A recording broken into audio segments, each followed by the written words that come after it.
Greetings, fellow armchair Imagineers! Tiki here. And Blue Dragon 5. And Jacob Lyle, too. Ladies and gentlemen, as we find ourselves on the cusp of Disney's big venture into the world of streaming, even courting a war in the process, we thought it'd be nice to stay up to date on the ever-growing catalog and rule on what's a must, or a bust, on Disney Plus. And tonight, we're talking about The Mandalorian, Chapter 11, The Heiress. But gentlemen, and any ladies who may be watching as well, hear thee. I propose we stop watching this show. I propose we boycott it. Baby Yoda eating the eggs was just too much for me to handle, man. I was offended. It brought me to tears. My whole reality was shattered. I don't know what humor is anymore. So I just think we should just give up. We should just pack it in. Let's go recap. I don't know what's not offensive now. We can go episode by episode through the Animal Kingdom, unless Animal Kingdom is too controversial. I don't know. All right, I'm gonna stop. But seriously, guys, the eggs are an issue now. All right. Okay, seriously. Getting straight. Oh my god, what an episode, dude. Mandalorian, Chapter 11, The Heiress. I'll put it this way. I haven't been as excited about Disney Star Wars as I've been since I was in the theater watching The Force Awakens for the first time. This was a cosmic shift in the way that I'm viewing The Mandalorian, and I'm stoked about it. I mean, season 1 for me, I've always been of the opinion where season 1 was really good. It ended on a very, very strong note. You know, I wasn't a huge fan of the way that it was episodic. I kind of went with it. I kind of got into the groove. My favorite episode from season 1 is probably the most episodic one, which is episode 2. But, man, season 3, or season 2, I should say, we had, last week's episode was kind of wonky. Jacob, once I get it once I get past my intro, I want to know your thoughts on episode 2 as well, because you missed that last week. Episode 2, in my opinion, it was a solid episode, very well directed. The directing was definitely the standout. But alas, it felt like it was a little bit of like Mando has to, it was like an escort mission, for lack of a better term. And then here we get to episode 3, and what I love about episode 3 is that this episode is essentially like 2 side missions in the Mandalorian video game structure that we've kind of come to adapt to. And yet they're almost like very self-aware about it at this point. And so I had a moment in this episode where I was going with it. I was really loving the direction. I was loving the action and the beats. I just thought the episode as a whole was really enjoyable. And then there was a moment, man, I was like, the show literally read my mind. Dragon knows what I'm talking about. We'll get there. So suffice to say, I am stoked. I am kind of fanboying out about it, kind of unapologetically. And last thing I'll say about this episode is the biggest push I have had since Millennium Falcon Smuggler's Run that I need to check out Clone Wars and Rebels. Because first Hondo Ohnaka, now Bo-Katan. I mean, and Hondo Ohnaka is still my white whale of this series. Like they mentioned Heiress, so never say never. People are stoked about the Fat Man, but I'm telling you, I will lose it if a live action Jim Cummings Hondo comes on screen. I'll lose it. If anything, it'd probably just be like someone doing the suit and him just dubbing the voice, though. Right. All right, Dragon? Yes. Yeah, this is definitely my new favorite of season 2. I found it just very, very enthralling. I think Bryce Dallas Howard, she did a great job on this episode. Again, she kind of had the big Cara Dune episode last season, and she definitely got a touch for introducing the strong female characters that are awesome and are the ones you want to see come back again. Let's be honest. Right. No, but seriously, this was. I just remember. I had a moment, not quite the moment you're talking about. That's great though, Tiki. But I had a moment much earlier in the episode that had me just so like, oh my god, I'm on the edge. Honestly, it kind of had me from the get go. But still, there's a big gobsmacking moment for me. It just had me, on edge, and then it was like a ride from that point forward. Does it involve a sea monster? Yes, it does. Right, but yeah, this episode had a lot going for it, and of course, having primarily because of Mando, I binged Clone Wars and leading up to the first season of Mando, so I definitely got all my money's worth for the Bo-Katan of it all. So that's it's definitely, oh boy, I'm so glad I brushed up on my Bo-Katan. Not that I need it, I didn't necessarily need it, but just knowing it made it even better. All right, so let's jump straight into the episode then. What? Jacob. Oh God, I'm so sorry, Jacob. I'm excited to get to the episode, Jacob. I'm so sorry. Fine. So first of all, Jacob, I want to just give me a quick kind of like what you thought of episode 2 as well. No, I thought it was overall was a step down from episode 1. I think that seems to be the general consensus among pretty much everybody. I mean, not because of the eggs or anything. I thought the eggs were eggs. I thought the egg scenes were hilarious. Eggs and babies. I mean, can I just say, guys, it's like, since when is like, oh, Baby Yoda, why would you do that, Baby Yoda? Since when is that kind of dark humor offensive? Again, what everyone's forgetting is that the kid eats frogs. We set this up in the first season. It's not that big a deal. He eats frogs, but it's a little more twisted, but still eats frogs.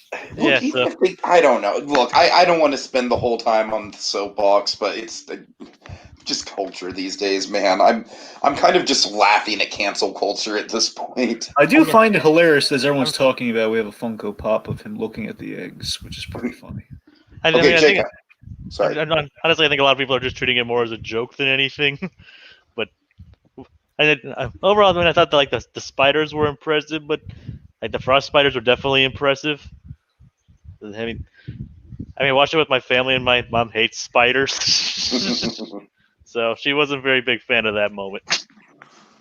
But you mean she doesn't like the giant legion of spiders? No, but it's basically like frost spider. It's basically the spiders from Chamber of Secrets, but in space and made of ice, basically. Pretty much. Well, I think every movie spider since Chamber of Secrets has pretty much been inspired by Chamber of Secrets. I got a buddy who's arachnophobic, and I asked him, like, oh yeah, what did you think of Mando? And he mentions, oh yeah, well, I was terrified of it because I'm arachnophobic. Oh my god, really? I mean, to be fair, it is a good source of inspiration. But sure. Yeah. But anyway, now moving on to my thoughts for episode 3, for chapter 11, I should say. This is definitely a major step, and I have to probably agree. It's probably my new favorite episode of the season. I mean, there's only 3 to choose from, so it doesn't have much to contend with. But regardless, and I think it's also up there with one of the best episodes of the series so far. People are complaining about how short it is, but I'd rather take quality over quantity when it comes to this show. Yeah, I really didn't mind the length, just because, to me, it kind of had the opposite effect of a short movie that feels like it drags on forever. This was a short episode, but it felt long just because there was so much packed into it. It was dense and it felt long in a good way. Yeah, it's basically it didn't waste any time. Mm-hmm. Yeah, exactly. But every part of the buffalo, as Dragon would say. Yeah, or as Brad Bird Right, yeah. As Dragon would say, citing Brad Bird. Yes. Of course. Every part of the buffalo. Anyway, it was nice to see a return from like a familiar face. I was like, wait, that armor looks familiar. It's and then when I saw the caption, I watched with captions because sometimes because of long-standing belief I have. But I was like, did that say Bo-Katan? And I was right. I was like, holy crap, it's Bo-Katan. Okay, now guys, I want to just point out that I have. I'm sorry, Jacob. I don't mean to rob the floor from you. I'm sorry. This is just an interesting side note. I want to point out that I'm glad that we have this perspective here. This is a good panel to have for this show because I literally knew nothing about Bo-Katan. The name Bo-Katan meant nothing to me at all. I didn't even know she was in Clone Wars until I started watching reviews of this episode. But that being said, I was still just as invested in her. I mean, don't get me wrong. I'm sure there's definitely like a big fanboy significance to seeing her, but like I felt like the show did such a good job of just setting up the character where it's like I don't feel lost at all. I feel really compelled. The fact that she's going after Moff Gideon is just like kind of a fuck yeah moment. Like I felt like they did a perfect job of introducing her to people who might not be familiar with her from other canon. I mean, that's the good thing about this episode is that you don't necessarily need to know. It's like you just need to know that she's this character, and Yeah. and she obviously has some history with Mandalore, as we've seen. Mhm. And I actually did watch the Clone Wars, binge through the Clone Wars series, mainly not for this, but for season 7 of Clone Wars. That makes sense. Yeah. But I did get all through that, and I do know the entire story of what she's talking about. But overall, I thought this was like a very fun episode. Like even has a lot of even has some of the funniest moments in the entire show for sure too. Oh yeah.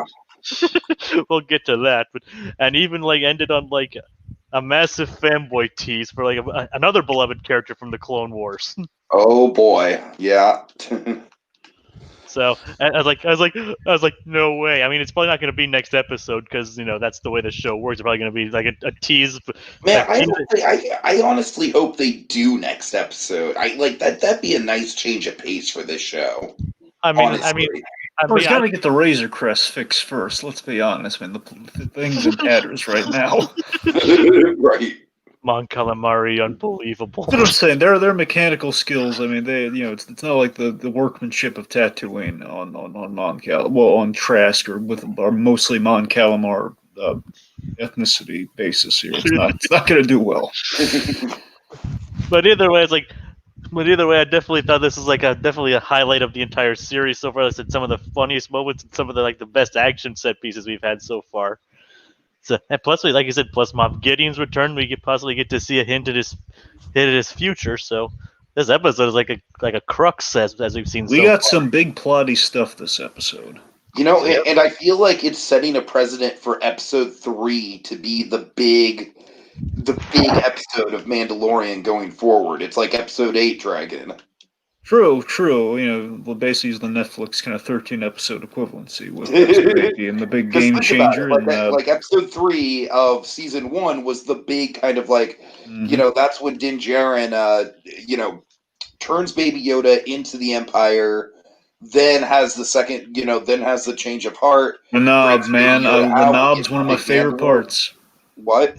The knob, man. It's like when he's holding that, you just realize, oh man, the baby used to play with a little knob on the dash. And then we get the big Mandalore standoff. Just a lot of big stuff sets the tone for the rest of the season. And I feel like this is that, but even better.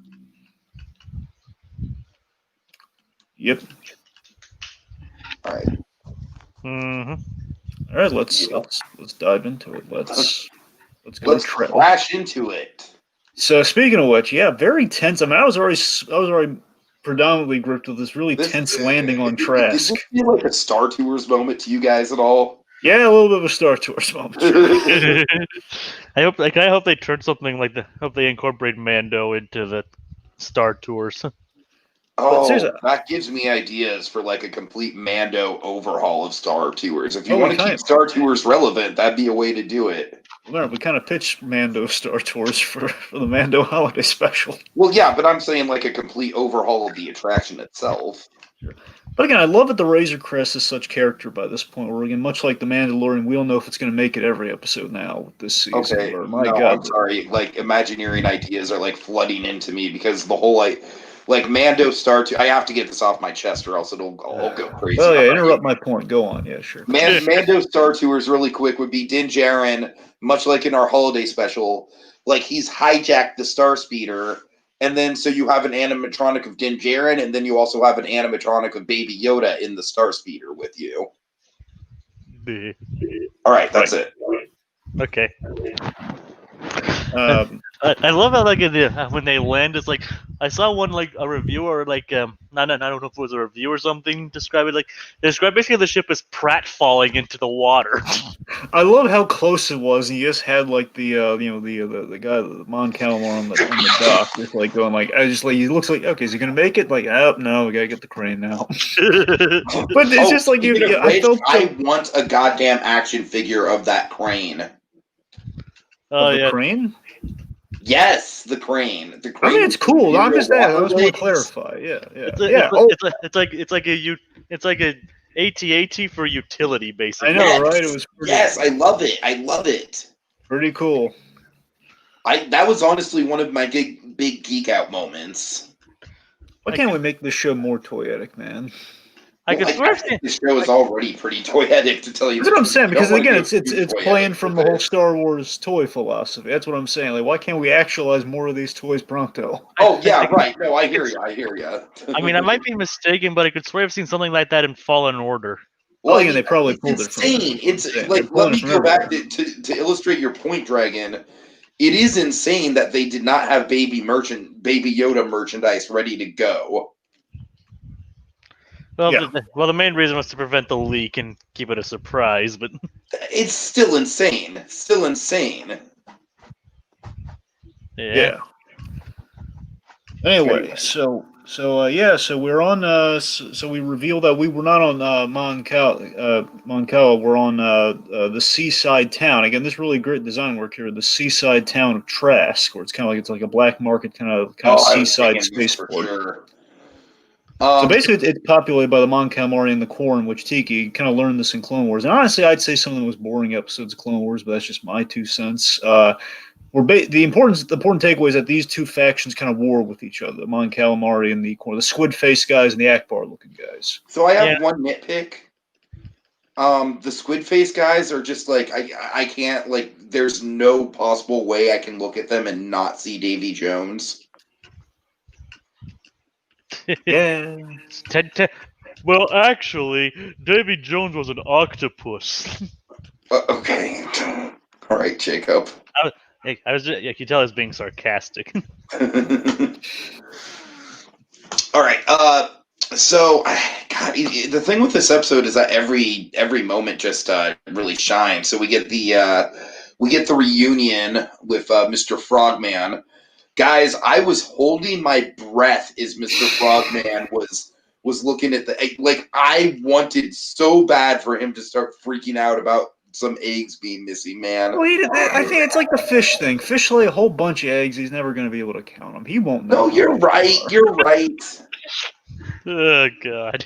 I mean, at the end of the day, I'm glad that they kind of went with a wholesome, happy ending thing for Baby Yoda.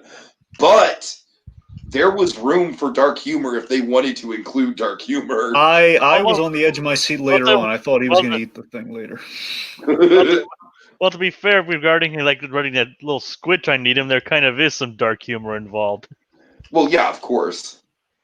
Yeah, this episode. Well, basically, here's the thing. I love that. I like to think that the Mando writers, they kind of face mainly Jon Favreau, I guess. The Mando writers predominantly is Jon Favreau, and then this season we have a couple other directors taking on the writing hat. But let's just say Jon Favreau for simplicity's sake. My point is, I just like to think that he writes in that Baby Yoda egg gag, and knowing that the payoff's going to be this episode. But of course, the way the world works right now, they're all hung up on that before they see the payoff next episode. Again, this is Baby Yoda. While he did eat some of those eggs, he gets a lot of payback this episode, where a lot of things he's trying to eat. This episode is Baby Yoda's quest for food. Like this food runner was just trying to grab a bite to eat, and again, atoning for the whole egg thing. Then it kind of becomes the egg that gets eaten for a very startling part of the episode, which we'll talk about real soon because it's a fair part of the episode. Mando even points out, like, I know you're hungry. Exactly, that's what I'm saying. So I like that. There was a method to the madness, to the internet madness, is what I'm saying. I love that we had like the Chowder Trouble, which again, classic Star Wars. We're kind of pulling from a few old school comedy influences here, where we have the Chowder is a reference to an Abbott Costello routine, which is really funny. Mm-hmm. Where basically Lou Costello wants to get a bite to eat, and he's been trying to do it usually through the whole sketch the way they do it, and then Bud Abbott takes him to a place, gets some like a clam chowder, and there's like a little puppet of like a little clam that keeps squirting him in the face, but Bud doesn't see it. And it's like, go on, eat, would you? And of course, every time he tries to go for the spoonful, it just squirts in his face, and he just won't let him eat it. There's a little nod to that, just like a little soup, some chowder trouble. Plus, not to mention the whole chowder being like a standard, like maritime dish too. Yeah, of course. You know, who wants chowder? Yeah, that sort of thing. Yeah, Chowder. chowder. Anyway, Okay. Yes. So the fishing boat. yes. Yes, the Mamacore trap. That's what the sea monster's called here. So this I was gobsmacked with this boat scene. This is one really got me. I really like the fact that this episode, like, it's a great kind of subversion because we think that it's going to be like, all right, here we go. He has to go on another side quest to get another piece of information, starting to kind of like fall into a sense of repetition here.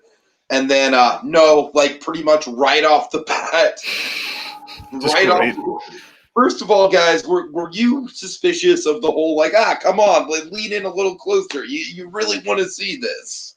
On the rewatch, I mean, if you're really on the rewatch, it's very apparently, oh man, this guy's really pushing for this, for him to check this out. And here's the thing I didn't catch before. Here, see, the first watch, I was so caught off guard. So I thought it was like an innocent little thing, but then and he accidentally knocked him over initially. Then we were going to reveal it, but no, on the rewatch, he intentionally slams that thing in there for the trap. It's great.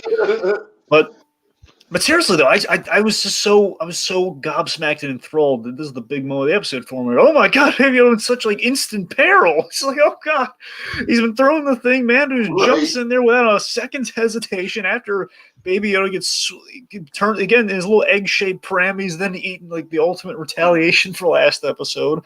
It's just so frantic, and again, the Beskar putting a target on the Mando's back. This is phenomenal stuff. And the pram's gone now. Yeah, I know. It's a shame to see the pram gone, but it's maybe we'll get another one, maybe not. Point being, it's like we got more ways to merchandise Baby Yoda in modes of conveyance. I'm sure we'll see him back. Maybe one of these days we'll see him in a stroller. Well, we do have like they've been advertising this. And I guess this is the next logical thing. It's Baby Yoda. I think we saw it a little bit on Tatooine. He's in the little sling. He's like in a little pouch that Mando carries around these days. Like kind of carries him like he's a bag or like Indy's bag or something. Which is cute. It is. Anyway, so you're wondering, how, my God, I'm so enthralled. How the heck can this get any better? What the heck is going to happen next? Which is excellent storytelling. What happens? Bo-Katan happens, kids. Yes. We knew she was coming this season, but I didn't know she'd be coming this soon. My God, Bo-Katan. And a neat fact, her voice actress from Clone Wars reprised her role for this series. Which was genius. And, of course, the wonderful Katie Sackhoff, who always does a great job. But, yeah. It's kind of funny that Jon Favreau actually voiced basically her enemy in that series. Mm-hmm. Which, again, that might come back, because we've established his descendant in the Mandalorian covert way back in episode, I guess, it was episode 3 as well. Oh my God, it's a man that parallels the other Mando. Think about it. In episode 3 of the first season, the Mandos came in, his Mandos came in to save him. And that included, the Jon Favreau Mando. So, again, it's quite, it's like poetry, it rhymes. One could argue, but no, seriously, yeah, Bo-Katan coming into the fray, and again, this is Bo-Katan like 20-ish years later, again, which kind of tracks. And I love the fact we have the red hair and everything. She looks exactly like Bo-Katan, looks fantastic. But speaking, yeah, I was like saying that arm. I was like I said in my intro, like that armor looks very familiar. But yeah, not only is she just great in the role, and just kind of like this really interesting character, delivers like really big kind of plot stuff that really kind of changes fundamentally our identity with the show in a great way. But I gotta tell you, also quite the looker that Katie Sackhoff in the Bo-Katan fully runs. I'm just saying, attractive Mando. Yes, she is. And it's kind of funny that it's also kind of real that this show technically reveals that the splinter in the Mando society still exists too. This has been a big addressment in a long time coming because again, in watching Clone Wars, I was puzzled by the because basically the whole idea of the Mando not removing the mask, this was something original for this show, and Dave Filoni is involved in this show. Therefore, this is the guy who would know how the Mando culture works, and so everyone's wondering like, what the heck is what's the deal? What Mandos can take off the helmets? What's this whole interesting thing about? And we've addressed it in a way that makes great sense. Yeah, this to me, as as someone who really doesn't know who Bo-Katan is, this was my big kind of like entry point where it's like, oh, okay, like that's a super interesting concept. I want to learn more about this. Like, I love the idea of having like Mando being framed as like, like basically someone who grew up in a cult without realizing he grew up in a cult. Exactly. And technically realizing now he was under the care of the villains of that arc. So this is, and again, it's something they've been subtly saying, but without being on the nose about. Like if you're the super Star Wars fan, you're gonna probably know this just by the sheer glimpse of the Easter eggs. But we've kind of had two bits in season one that kind of set this up. As we mentioned, the whole Jon Favreau kind of Vizsla guy, who was the big old giant arm, kind of a gunner Mando from last season. But the bigger thing in episode 8 of last season, when Mando gets rescued as a kid, those Mandalorians have a mark on their arm, and that mark is the Death Watch logo, and that's what she mentions here. So the idea, just to keep it simple, go into the whole history of it all quite simply, is that there are two factions of Mando, and that we saw this kind of transpire in Clone Wars. We have Bo-Katan, who's on the good side, basically the side that is kind of more modern thinking. They're the side that kind of like they forgive the Jedi's. They like the Jedi's. They're looking forward. And whose sister was the Empress of Mandalore, which is big. Yeah, that's why the episode's called the Heiress, by the way.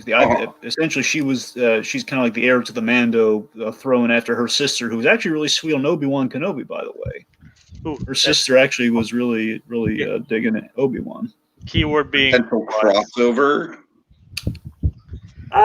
In flashback, sure. The sad keyword there is was. Yes. Anyway, point being, so you had those, and you had the Death Watch guys who essentially were stuck in the ancient ways, and we've basically expanded the idea to be, as they split the kind of the Mando culture in two, they just kept going reductive all the way back to Mandalore. So Mandalore, which is led by Pre-Vizsla. Yes. So of course, basically, Pre-Vizsla was the original guy, and Paz Vizsla is the descendant that we've seen in episode 3 last season. That's the big guy, also voiced by Jon Favreau. That's really cool. Anyway, the big symbol of this season, the big thing that Bo-Katan's after this episode, I think is the big symbol for where we're going in regards to our big storyline for this show. The Darksaber. Oh yeah. So with the Darksaber was held by the original Mandalorian, Mandalore, who again, a Mandalorian who tried to be a Jedi, being the idea. So therefore, this guy was the crossover between the two, and then of course the sides split. So they're taking it in one of two ways. Like this guy was so much better before the Jedi screwed him up, and the other one's like, no, the Jedi's were our friends. Let's go with the Jedi's.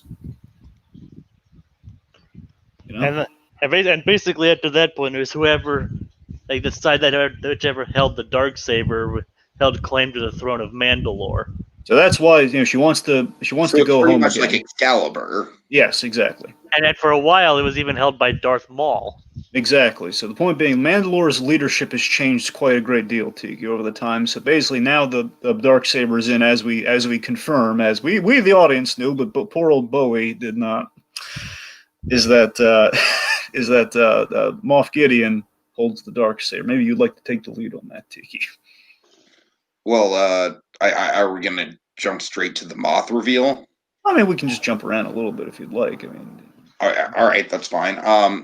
So yeah, this episode. First of all, I just want to Titus Welliver, who Dragon. Guess what? You'll never believe it. You watch some Bosch? No, he's another Lost alumni. All right, he's like, what is he, like the Smoke Monster or something? Yes, he's a Smoke Monster. Yes. But he's also really great on Bosch, by the way, the cop show on Amazon. But I can believe it. Anyway, so Titus Welliver, great actor. Yeah, it's really fun to see him. He very much kind of exemplifies the sort of like staunch kind of like cult like devotion to the Empire.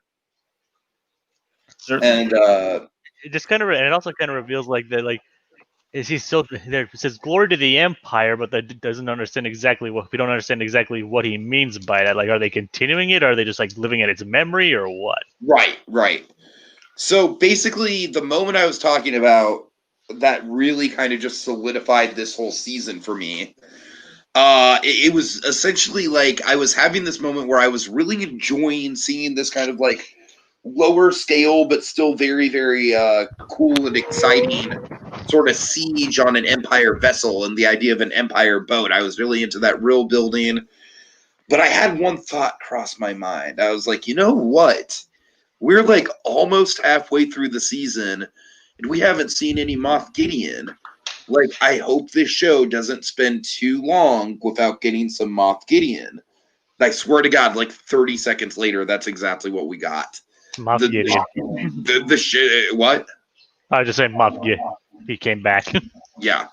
The show, like, that was like, oh man, it was such a cool reading my mind moment. I kind of lost it a little bit. I was like, it's Moff! It's Moff! The fucking Moff! And not only do we get to see him again, which is just great unto itself, not only do we have him connected to the Darksaber and Bo-Katan and all that, which means that right away that puts him, like, even though he only gets a little bit of screen time this episode, he's going to be very significant moving forward. But oh god, he orders the fucking vessel to just dive straight, like basically just suicide itself into the ocean. It's so cold.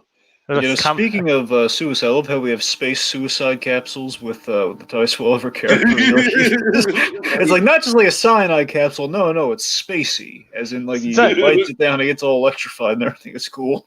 The little things, which is still kind of disturbing. Yeah, it is. I get it. I like that. Like we kind of took it to galaxy far away. You know. So yeah, I really dug that that Moff Gideon scene. That to me was it just tied a lot of things together. It really put me at ease for the pace of the season, and that we're not kind of dragging our feet. We're really getting going. I really hope that if not Ahsoka next episode, which to me would be just the ultimate kind of like, hey, you think we're really going to drag our feet on this, but no, there she is right now. We told you we're going to get to her. We're getting to her, baby.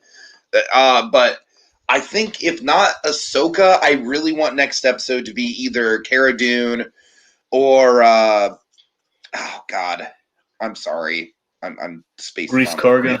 Yeah, Grief Karga. Sorry. Well, Tiki, I think you're in luck because the director of next episode is Carl Weathers.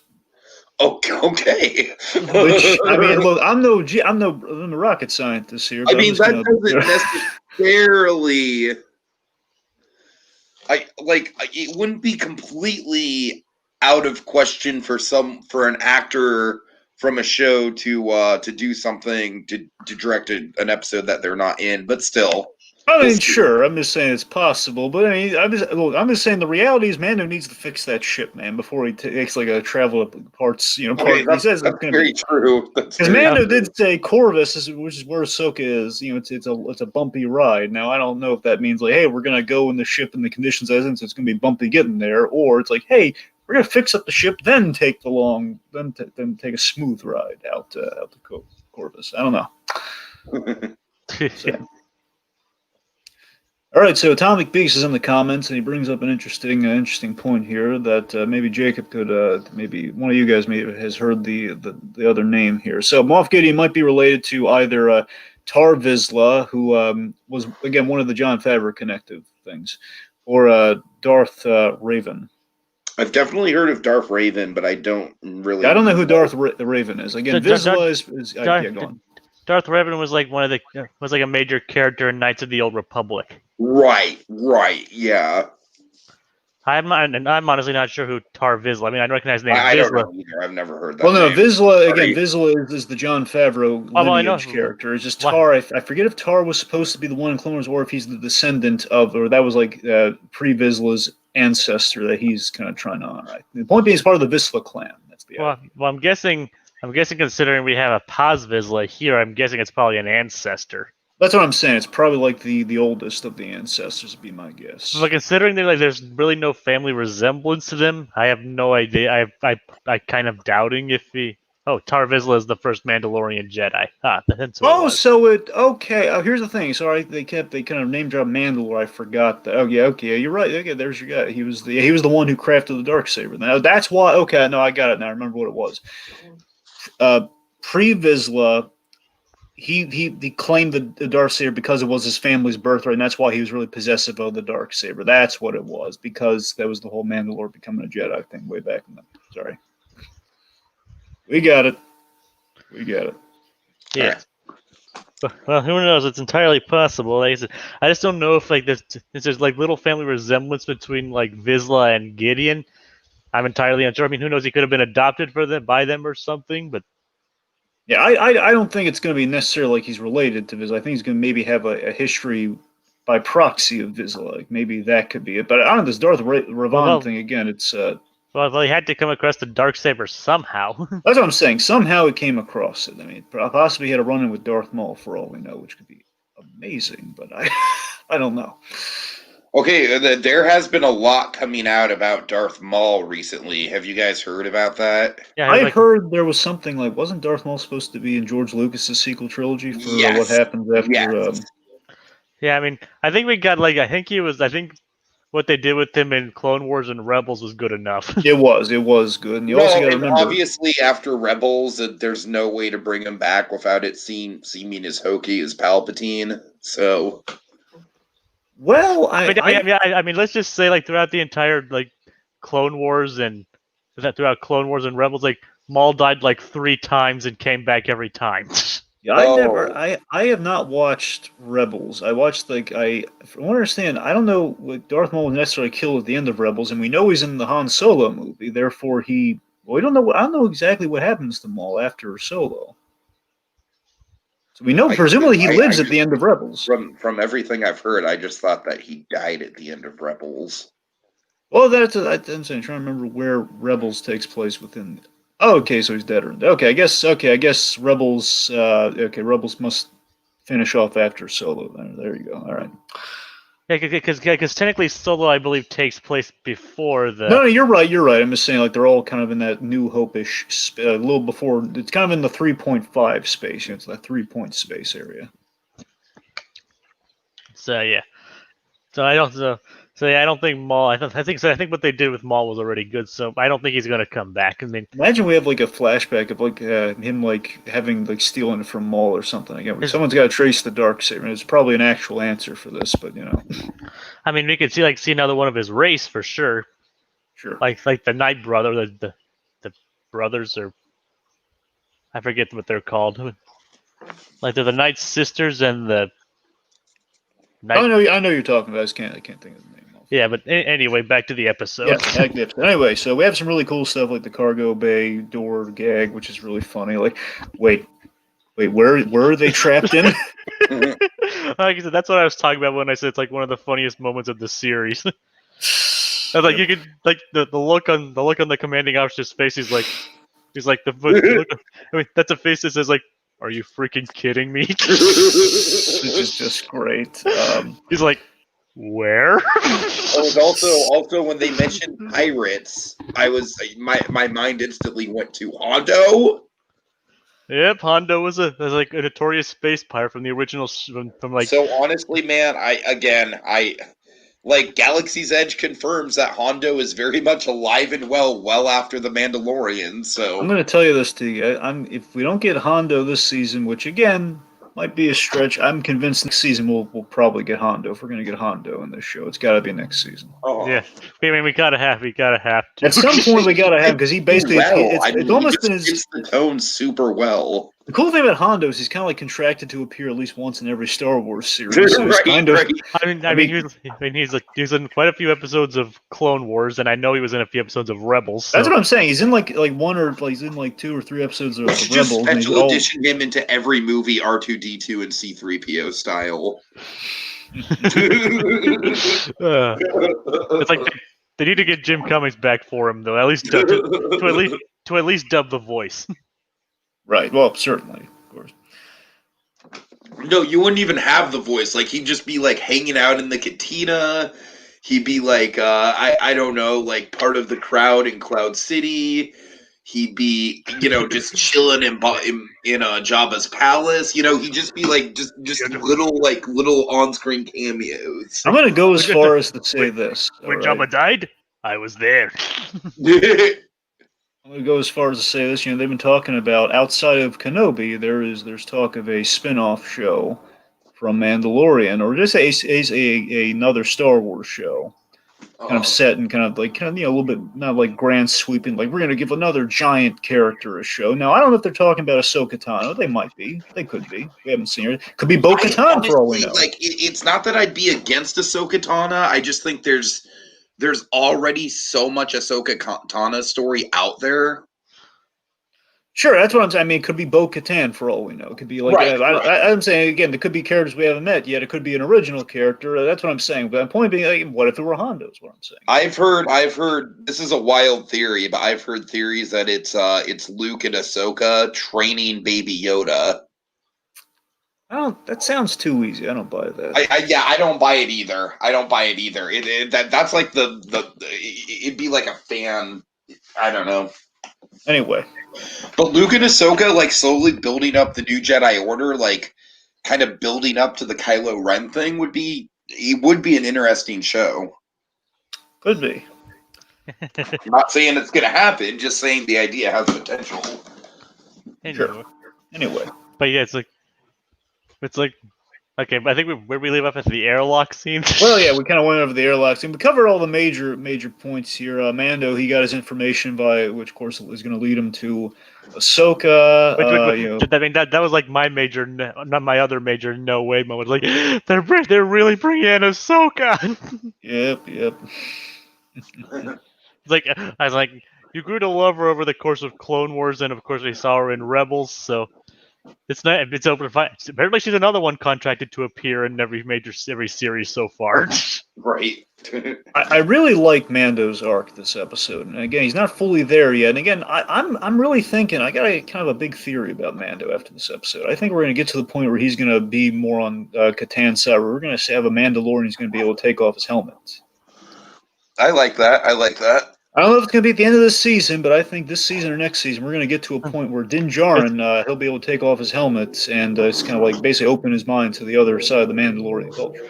It's kind of interesting. It's kind of interesting how how Bo-Katan took up the whole, this is the way. I know, which was great, and that's what I'm saying. I love that Mando. He's coming to her side of things, where he says, you know what, I may have judged her rashly. He's kind of coming around. He's coming around. It's kind of funny though that they never taught Mando about the other side of the Mandalorian culture, which is fascinating. That's what I'm saying, because what are the chances you're going to meet him? So yeah, we need to talk about the potential for Baby Yoda darkness. First of all, I thought it was a fucking terrible idea for Mando to leave Baby Yoda with the fish people. Well, he didn't have many options. I mean, it's not like honestly, I feel more comfortable just bringing him with me at that point. Well, I mean, you saw what happened. Man, I got shot the crap out of. It was terrible. So yeah, and remember he said there was a whole bunch of stormtroopers on the ship. So. Yeah. So remember what happened. Interaction the Empire has with Baby Yoda, the better. And remember, the last time he had extended interaction with stormtroopers, he got punched in the face. Yeah. So it was a pretty much threat to the Frog Lady's children or not. It was a smarter move to leave him. I'm going to pull this. Frog Lady had a really nice moment last episode where she blasted the spider thing to save Baby Yoda's little hide. That was kind of she likes that little. Even though she doesn't know the truth, mind you, but still, she likes it.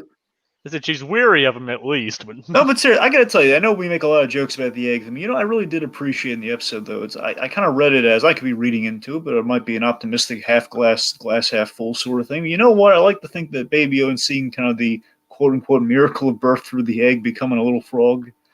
little frog tadpole thing in a little bowl. I like to think he's kind of learned a little something about the sanctity of life. You know, he's kind of learned about he's learned the value of life via the frog people. Like I said, I think him seeing a hatch, I mean, that's what led him not to eat the whole Yeah. thing later on. That's what I'm saying. You know, it's a lesson he's learned. Probably won't stop him from eating other non-anthropomorphic frogs later, though. Yeah. I mean, apparently non-anthropomorphic frogs are fine. Sure. Beware Captain Ginyu. Anyway. All right. Okay, then. Well, I think that about does it. I mean, we've kind of covered all the major talking points. Again, Bo-Katan might come back to again that Darksaber, folks. It's going to be a big part of this season, especially if Gideon comes back. So Bo-Katan, I'm looking more for that. confident about Bo-Katan coming back than I am about Boba Fett. about. Oh God. Boba Fett.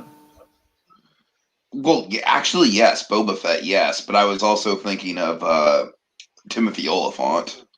Right. It would be kind of interesting to see. I mean, they got Tamura Morrison for the return as Boba Fett, so I highly doubt they got him just like, okay, all you're gonna do this entire season is just walk towards the camera. So, well, you know, he's actually the big. Be super pissed if that was like the case. Well, you know, the prevailing theory actually of all the front runners to get the spin-off show is actually Boba Fett getting like how he got it. What happens to him after he gets out of the Sarlacc pit? Right. I mean, I can answer the question like, how did he get out of the Sarlacc pit though? And why did he? How did he lose his armor? Or is it? Or if that's even the original Boba Fett? But probably is the original Boba Fett. Who am I kidding? True. And, you know, I mean, Captain Rex is going around somewhere, but then again, he usually likes the big old white beard. So I don't know. It's unclear. But we do know Boba Fett's alive, so that's gonna be interesting. That will be interesting. That's what I'm saying. You got a lot of really interesting plates spinning here. We got Bo-Katan, we got some Boba Fett, a lot of bows in play right now. But wait, what happened to the armor, by the way? I mean, what happened to his armor, by the way? Well, it's on the ship, but it's probably jostled around a lot. But I mean, hopefully it's still on Mando's ship. Yeah, it's like because I was like, his ship's been through pretty much hell the last. I don't know if it's still there, but presumably it is still on the ship. Like I said, I'm just hoping it's not some of the stuff that kept falling out as he kept going. I know that's what I'm saying. I love the Razor Crest has developed such reflective character of Mando. It's holding on. It's on the mission, man, but it's holding on. It's gonna be put through heck. It's like, I gave you 1,000 credits, and that's the best you can do. Beskar fast. It's gonna take a lot of little metal rectangles to coat that ship, buddy boy. All order. Well, I think that's about it. All right. Yeah. Give some final thoughts, guys, and we'll get out of here. Thoughts? Loved it. Again, new favorite of season 2. Let's hope episode 4 tops that. But if not, I mean, hey, this is great. Jacob. Yep. Well, okay. Yep. I definitely have to agree with what Dragon said. This is definitely my favorite episode of the season so far. Definitely in the top of the series, probably in the top of the series, if you ask me as well. It's like it's tight and compact, but that doesn't mean it's tight and compact, but that doesn't mean it's lacking in content. It's basically exactly what this show needed, a good shot in the arm. Yeah, this episode gave me a lot of hope about the future of this season because, you know, episode 2 kind of had me, you know, give like kind of a color shrug of like, are we going in this direction? Is every episode going to be like this? And this episode definitely put some pieces in place for the grander scheme of where we're going. You know, we know we're building towards Moff Gideon. We know we're building towards Ahsoka, and and of course Boba Fett's in the mix. So those are all really exciting elements to kind of have dangling in place. And yeah, I'm very excited to see what we do with this show going forward. And kind of interesting how like basically each episode begins immediately after the other one. All right. Because even if there are, episode 2 was more episodic, but even then it still felt overall connected to the rest of the story. Yeah, sure. All right. So that'll do it for us this week as we holster our remotes. Till the next installment calls for the draw. Mano y mano. Just Plus and Us. It's like in the car go. Ah! This is the way. No, this is the way. Where?